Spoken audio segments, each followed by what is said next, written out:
Hello, guys and gals. It occurred to me that I had left out some of the Galarian Pokemon forums because the way that Cerebi.net arranges things, they only actually put if there was a unique evolution in there. So, the Zigzagoon and the Galarian Linoon didn't show up in the new forms because the only reason I caught that one is because there was an Obstagoon because they added an evolution. We're going to go over 3 of these, and then I'm going to go over why I like, or what I think they did right about Sword and Shield. Anyways, we're going to start with, Ponyta. I'm surprised I forgot about this one, because it's, like, one of my favorite Pokemon. But, let me get things situated here.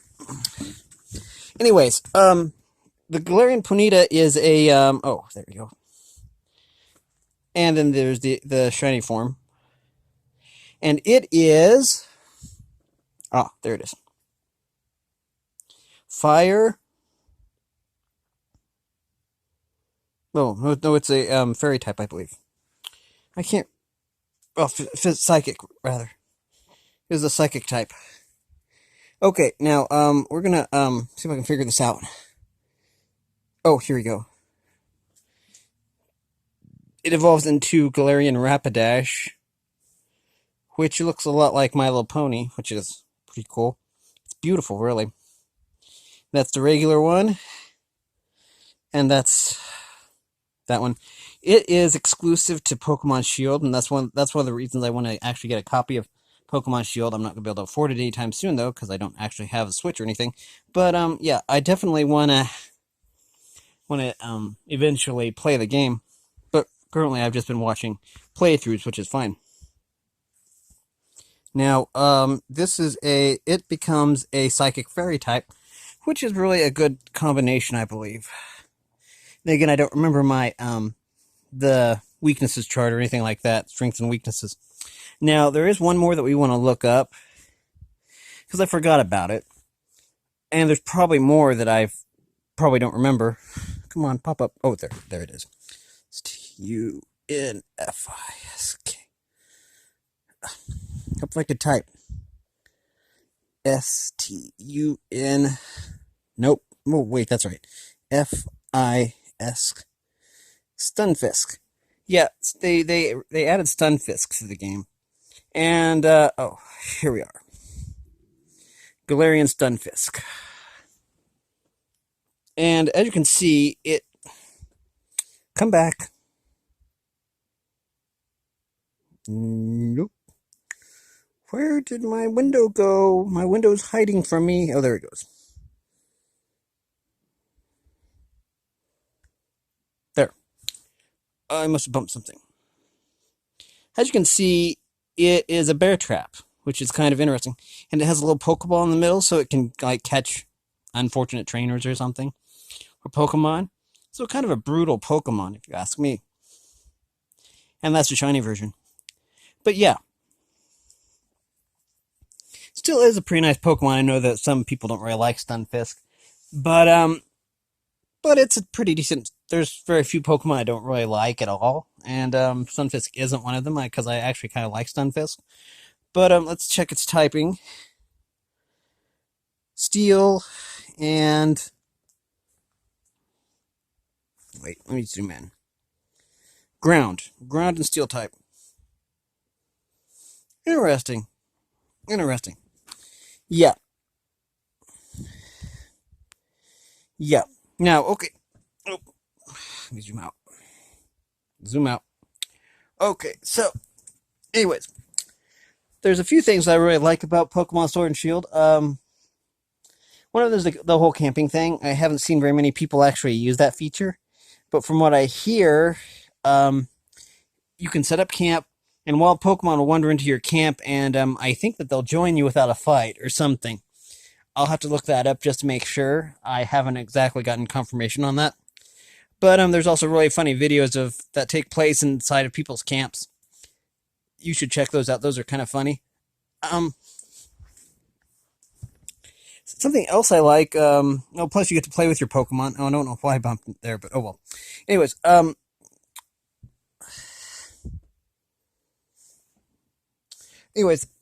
yeah.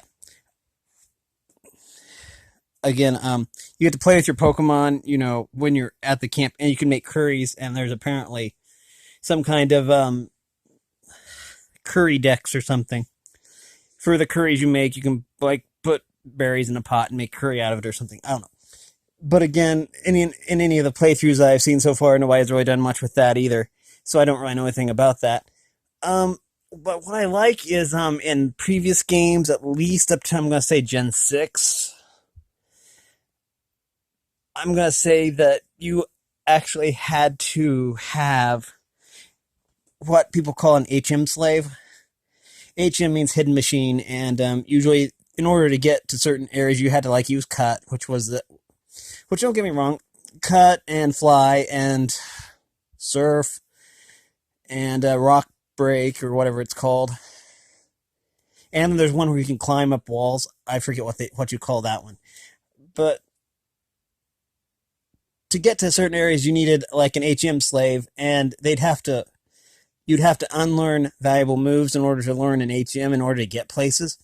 And that always seemed to me kind of pointless. I mean, sure, it's a nice mechanic to have in a Pokemon game, but in Gen 8, the Pokemon Sword and Shield games, they did away with that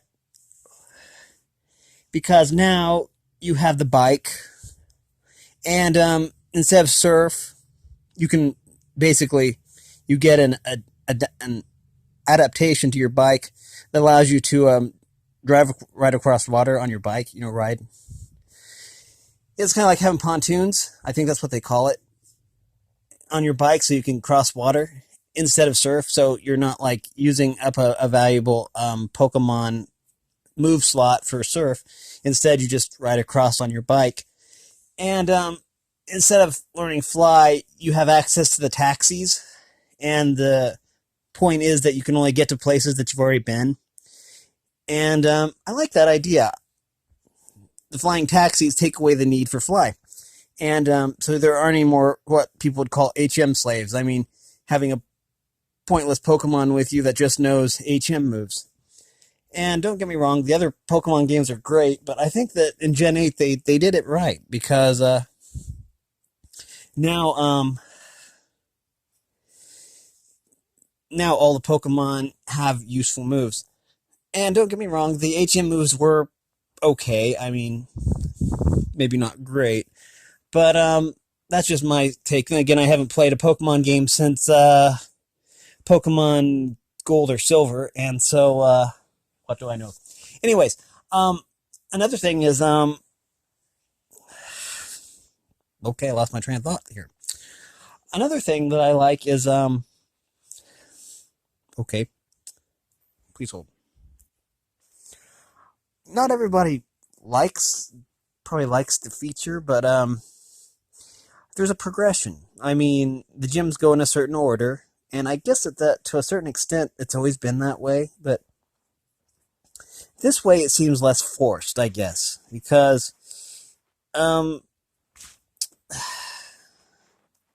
also like the addition of gym challenges, because that's kind of neat how you have to go through a challenge in order to actually prove you're worthy to take on the gym leader. I kind of like that. The only gym leader that doesn't really have much of a gym challenge is Raihan, who's the last one. And that's okay because it's character building, you know, for him. And maybe they ran out of ideas. I don't know. But still, I do like the gym challenges. Yeah. The wild areas are also really nice because there's not necessarily an endless supply of Pokemon raids. I mean, what they did was they took the raids from Pokemon Go and they added them to Gen 8, which is pretty good. Basically, what the most complaints that I hear are that if you use the NPCs are kind of stupid, or use useless Pokemon.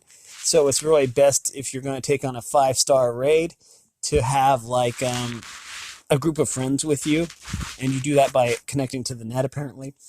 And because there will be some that have like Soul Rock, and all he uses is Rock Polish and Cosmic Power, which is basically pointless.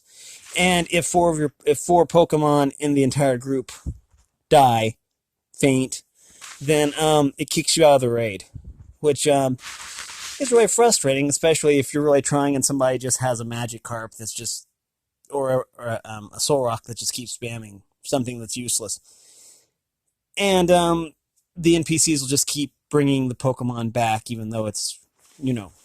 But still, I like the concept. Weather plays a big role. I do like that. How some Pokemon only spawn in certain weather. I'm not sure if that's new, since I haven't played a game since Gen 2. But I do like the concept. Um, but yeah, Gigantamax and Dynamax is pretty good. I did watch a video that said how some Gigantamax are inferior to the Dynamax varieties, and so I found that really fascinating, because usually you would imagine that since Gigantamax is rare, that it would be better, the moves would be better, but that isn't always the case. In some cases, the Gigantamax moves, G moves, aren't really all that good. In some cases, it doesn't help at all. Whereas the Dynamax moves are actually better. So it always pays to do research, especially if you're really into competitive play. Um, but yeah, I really like the wild areas, and I'm not sure, but I believe that the items actually respawn. Some of the items do, which is replayability. Plus, with the advent of the raids, you can basically those I think replenish every day. I'm not sure, but you can also, using the internet feature, you can also go and do other people's raids, so you can actually get game exclusive Pokemon by doing that, because some people on Shield, and if you're playing Sword, then some people on Shield might have a raid up, and you can go there and catch that Pokemon, which saves you the trouble of actually getting the opposite game, the opposing game. So if you were playing Sword, then that would save you the trouble of getting Shield, unless you got it as like a package deal and you had it anyways. Because I have heard of people getting, I don't know, like Farfetch'd through that. I'm just giving an example, and stuff like that. But yeah, I do like the scaling. That's why I call it the scaling, you know. Some people don't like the fact that it takes gym badges to, certain gym badges to keep, like, let's see. You, the level of Pokemon that you can catch is highly dependent upon the number of gym badges you have. And that's why I would actually consider scaling. Yeah, that way you don't like over level. But overall, I really like a lot of the concepts. I mean, I really like the story. I have seen the story and all of the post game, and they've really outdone themselves in terms of story and character development. For example, Bede, who turns out to be really evil, but something happens. I'm not going to give anything away. But they advance his character. Hop gets a character. His character slowly gets more and more advanced. And basically, there's even a bunch of little surprises during the post game, which is good, which is good too. I mean, you know, you do everything you need to beat the game, and then there's a post game, and then the game keeps going. I mean, so it's good. They really outdid themselves, and the story is really good too. Just you can tell that a lot of work went into it, a lot of heart and soul. But yeah, eventually I'll probably play it. I'm gonna probably wait till it goes on sale a lot or something. I don't know. But yeah, I really do enjoy watching playthroughs of the game, and yeah, I hear that there are even people doing speedrun challenges now, and maybe not speedrun, but challenges, Nuzlocks. That's what they call it, Nuzlocks of the game already, and that's pretty cool. Oh, that's terrible. Somebody remind me to never really get the blue kind of Monster Hydro again. I don't really care for the flavor much. I prefer the grape or the green. I guess it's more like yellow. I don't know. I think it's hydro or something. I get it sometimes. I don't just drink it very often, but that was all that they had cold over at Dollar General, and I can kind of see why. It's supposed to taste like blue raspberry, but no offense to them, but it just, my taste buds aren't really attuned to that. Anyways, as I was saying, I've completely lost my train of thought, by the way. Anyways, this is probably where I'm going to end the video. Yeah. Uh, but yeah, I really do think that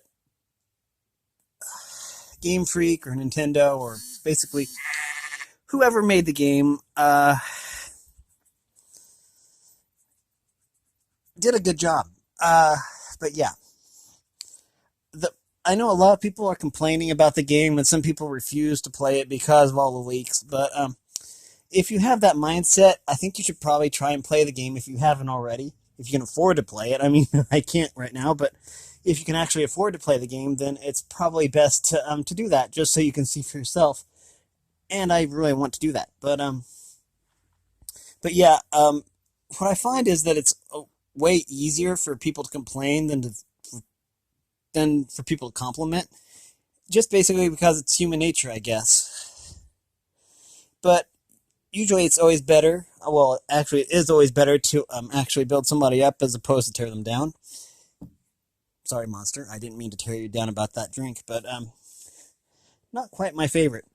But I always try to be positive and build things up. And from what I've seen, and I've actually seen a full playthrough of Pokemon Sword, partial playthrough of Pokemon Shield, the game is beautiful. And I know people are probably complaining about the texturing on one tree, or I don't even know what all the complaints are about, really. But it's always good to give something a try. Anyways, that's my opinion, of course. You can take it or leave it.